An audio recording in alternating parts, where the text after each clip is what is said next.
अमर बनने की चाहत और खुद को एसिड में डाल दिया। दरअसल अमर जीवन पाने के लिए उस आदमी ने भ्रूण के ट्रांसफॉर्मेशन को पाने के लिए खुद को एसिड के तालाब में डुबो दिया। एसिड के अंदर जाते ही उसकी पूरी स्किन गल गई। इस समय उस आदमी का चेहरा पूरा काला और लाल हो गया था। इसी समय एक सुनहरी रोशनी चमकी, एक जादुई बक्सा निकला।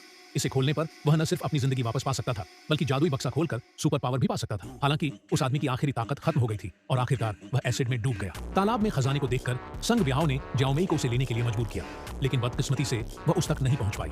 लेकिन संग ब्याओ, जिसने हार नहीं मानी, वह इतना कंट्रोल नहीं कर सका। कोई रास्ता नहीं था, औरत को बस यही करना था। लेकिन जब उसके बाल एसिड को छूते ही वे तुरंत गल गए। वह इतनी डर गई कि उसे वापस जाना पड़ा। यह देखकर कि यह काम नहीं कर रहा है, संग ब्याओ ने एक और आइडिया सोचा और मशीन गन फेंक दी। हालांकि बंदूक गल गई थी, लेकिन खजाने का बक्सा फिर भी वापस खींच लिया गया। हालांकि ज्याओ मेई ने उसे इतनी आसानी से सफल नहीं होने दिया। उसने उस आदमी को सीधे नीचे फेंक दिया।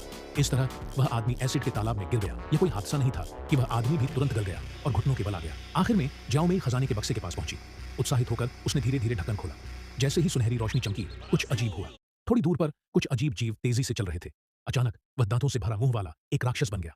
औरत ने उम्मीद नहीं की थी कि उसे ऐसा खजाने का बक्सा मिलेगा, और इस समय छूटे हुए राक्षस ने मारना शुरू कर दिया। अभी भी गार्ड्स अंधे थे। उन्होंने राक्षस को सीधे जाल में फंसा दिया। राक्षस ने चट्टान के साथ मिलकर एक चमक पैदा करने की अपनी क्षमता का इस्तेमाल किया और गार्ड्स को अंधा कर दिया। ऐसे खूंखार और तेज राक्षस गार्ड का सामना करके वे डर गए। कुछ ही देर में पूरी सेना खत्म हो गई। यह देखकर कि फैक्ट्री बंद करने का कोई रास्ता नहीं था, वह औरत चुप नहीं बैठ पाई। उसने जल्दी से खजाने को एसिड के पूल में फेंक दिया। सारे राक्षस पल भर में गायब हो गए। जादुई बक्सा फिर से सील हो गया। उस औरत ने भी फिर से सूरज देखा।